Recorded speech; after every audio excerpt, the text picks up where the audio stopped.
ఈనాడు television నెట్వర్క్కి TRP మోత మోగిస్తున్న కార్యక్రమాల్లో ఢీ జోడీ కూడా ఒకటి. డాన్సులతోనే కాదు, కాంట్రవర్షియల్ డైలాగులకు కూడా పెట్టింది పేరు. తాజాగా ప్రసారమైన ఓ ఎపిసోడ్లో సుడిగాలి సుధీర్ని మొగుడు అని రష్మి గౌతమ్ పిలిచింది.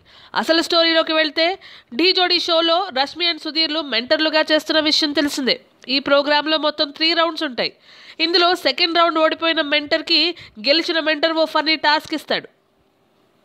అందులో భాగంగా ఓడిపోయిన మెంటర్ సుధీర్ని గెలిచిన రష్మి రా రత్తాలు అని పిలిచింది. మొగుడిని పట్టుకొని అలా పిలుస్తారా అని సుధీర్ అనగానే, నా మొగుడు నా ఇష్టం, నేను ఎలా అయినా పిలుస్తానని రష్మి కొట్టిన ఈ డైలాగ్కి జడ్జిలతో సహా అంతా షాక్ అయ్యారు. మామూలుగానే వీరిద్దరిపైన బోలెడని రూమర్స్ వస్తూ ఉంటాయి. మరి వీళ్ళిద్దరూ షోస్లో ఇలాంటి డైలాగులు కొట్టుకుంటూ ఉంటే ఇక రూమర్లు గాసిప్లు రాకేం చేస్తాయి. Tollywood latest news. For more updates on anything happening in Tollywood, please like, share and subscribe